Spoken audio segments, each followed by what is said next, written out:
Kimi Antonelli didn't just win the Chinese Grand Prix, he dominated it. Pole position. Race control. A perfect Mercedes 1-2 finish. But only a few hours after the checkered flag in Shanghai, the celebration inside the paddock suddenly turned into something much more serious. Because Red Bull engineers have started digging into the data from Antonelli's car. And what they saw on the long Shanghai straight raised a very uncomfortable question for Mercedes.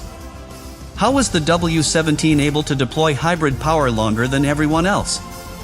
Lap after lap, the same pattern appeared. Ferrari closed the gap in the corners. Red Bull tried to stay within striking distance. And then, halfway down the straight, the Mercedes simply pulled away. Again. And again. And again. At the same time, Red Bull experienced one of the most dramatic moments of the race. Max Verstappen suddenly lost power in the closing laps while running sixth. The RB22 slowed dramatically, the steering wheel display briefly went dark, and the reigning champion had to limp back to the pits before the team retired the car. So in a single afternoon, Formula One witnessed three huge developments. A rookie victory. A mysterious engine advantage. And a shocking Red Bull power failure. Which raises the question everyone in the paddock is now asking. Did Antonelli win simply because Mercedes built the fastest car? Or did the Chinese Grand Prix just expose something much bigger about the Mercedes engine? Subscribe now. Because the investigation Red Bull has started could turn this victory into the first major technical battle of the 2026 season. The moment the Chinese Grand Prix ended, the story seemed simple. A young driver had just delivered the biggest victory of his career. Kimi Antonelli. First place in Shanghai. A perfect 1-2 finish for Mercedes. But inside the garages of the rival teams, the conversation quickly moved away from the celebration. Because engineers were not watching the podium. They were watching the data. And what they saw during the race raised a question that nobody expected this early in the season.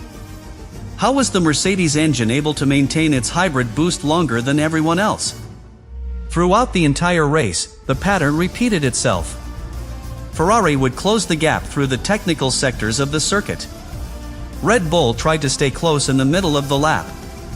But when the cars exited the final corner and accelerated onto the long Shanghai straight, something very different happened. The Mercedes began pulling away. Not suddenly. Not dramatically. But steadily. Meter by meter. Lap after lap. Engineers observing the telemetry quickly focused on one specific explanation. Hybrid deployment. In modern Formula One, the hybrid system provides additional electric power during acceleration. But that energy is limited. Every car is allowed only a certain amount of electrical deployment per lap under the FIA regulations. Once that limit is reached, the electric boost stops. From that moment on, the car relies only on the combustion engine. That moment is called clipping. And in Shanghai, several teams noticed something very interesting. The Ferrari and Red Bull engines appeared to begin clipping earlier on the straight. Their hybrid boost faded before the braking zone. But the Mercedes power unit seemed able to continue deploying energy slightly longer. Just a few seconds more. But those seconds happen exactly where they matter most. Full throttle. Maximum acceleration. That difference can easily translate into several tenths of a second per lap. And that is exactly what rival engineers started analyzing the moment the race finished. Because under the FIA regulations, every team has the same energy deployment limits. So if one engine appears capable of sustaining that boost longer, the advantage must come from efficiency. Perhaps Mercedes is recovering more energy during braking. Perhaps their battery management system wastes less electrical power. Or perhaps the entire integration between the combustion engine and the hybrid system is simply more advanced. Right now, nobody outside the Mercedes garage knows the exact answer. But what happened in Shanghai suggests that the advantage is real. And the timing of this discovery could not be more dramatic. Because while Mercedes celebrated victory, Red Bull experienced one of the most difficult moments of its recent history. Max Verstappen's race had already been extremely complicated. He started 8th on the grid, lost several positions at the start, and spent much of the race fighting through the midfield traffic. Eventually he managed to recover to 6th place. A result that would have been acceptable considering how uncomfortable the RB22 looked all weekend. But with around 10 laps remaining, everything suddenly changed. Exiting turn 6, the Red Bull lost power. The steering wheel display briefly went dark. Acceleration disappeared. And Verstappen was forced to slow dramatically before returning to the pits.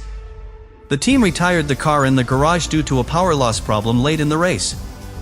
For the reigning world champion, the image was shocking. A driver who dominated Formula One not long ago, now limping back to the garage while the Mercedes cars disappeared into the distance. Meanwhile, rookie teammate Isaac Hadjar managed to bring the second Red Bull home in 8th place. A respectable result for a young driver. But also a clear sign that Red Bull is currently fighting further down the order than expected. And that contrast between the two teams has only intensified the attention around the Mercedes power unit. Because while Red Bull deals with reliability questions surrounding the RB22 and its new engine integration, Mercedes appears to have built the most efficient hybrid system on the grid. Which is exactly why engineers from Red Bull have begun studying the Mercedes data so closely. Not to accuse. Not yet. But to understand. Because if Mercedes has truly discovered a more efficient way to deploy hybrid energy within the rules, then the advantage we saw in Shanghai could become one of the most decisive factors of the entire season. And that possibility is exactly why the investigation has already begun behind the scenes in the Formula One paddock. But the deeper this story goes, the more complicated it becomes. Because the real question inside the paddock is no longer just why Mercedes was faster. The real question is how sustainable that advantage actually is. When engineers from Red Bull began reviewing the race data from Shanghai, they did not only focus on the straight line speed. They also looked at something much more subtle. Energy behavior across the entire lap. Hybrid systems in Formula One do not simply deliver power in one long burst. They constantly recover and deploy energy throughout the lap. When the driver brakes, the system harvests electrical energy. When the driver accelerates, that stored energy is deployed to boost performance. But every deployment must respect strict limits imposed by the FIA. The amount of electrical energy allowed per lap is regulated. The maximum power output of the electric motor is regulated. And the way that energy is recovered and redeployed is carefully monitored. Which means that if one engine suddenly appears able to maintain hybrid boost longer on a straight, engineers immediately start asking questions. Not about legality. About efficiency. Because efficiency is where the biggest gains still exist in modern Formula One. Recover slightly more energy under braking. Lose less energy through heat or resistance. Deploy it more intelligently through the lap.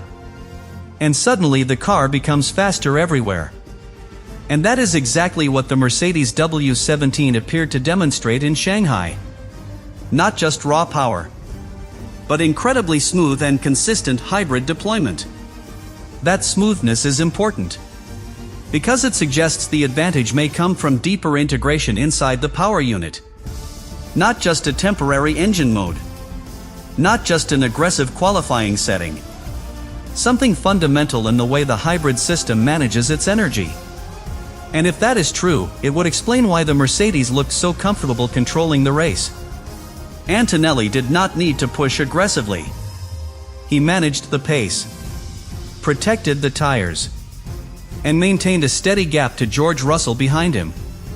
Even when the Ferrari drivers tried to close the gap through the technical sectors, the Mercedes always regained the advantage on the straight. That balance between corner performance and straight-line efficiency is what defines a championship-winning car. And right now, the West 17 appears very close to that ideal. Meanwhile, Red Bull is facing a completely different reality. Because their biggest problem in Shanghai was not just pace. It was reliability. Max Verstappen's sudden retirement added a new layer of concern around the RB22 project. The car had already looked extremely difficult to drive during the weekend. Verstappen had qualified only 8th. And he openly described the RB22 as extremely hard to control, even saying during the weekend that every lap felt like survival. Then the race exposed something even more worrying: a loss of power near the end of the race. The steering wheel display shutting down briefly, and the car losing acceleration before returning slowly to the pits. Symptoms like that usually indicate an electrical or hybrid system failure inside the power unit. For Red Bull, that is particularly concerning, because the RB22 represents the beginning of their new engine partnership with Ford. An ambitious long-term project, but one that now faces serious questions after only 2 races. While Mercedes appears to have mastered hybrid efficiency, Red Bull may still be struggling to stabilize its system. That contrast is exactly why the investigation into the Mercedes engine has started so quickly. Because if Red Bull can understand where the W17 gains its efficiency advantage, they may also find solutions for their own hybrid system. And that is how technical battles in Formula One truly begin. Not with protests, not with accusations, but with engineers studying the data, comparing telemetry, and trying to understand where their rivals found something they did not. Right now, Mercedes still holds the advantage. Antonelli's victory in China proved that. But Formula One moves quickly.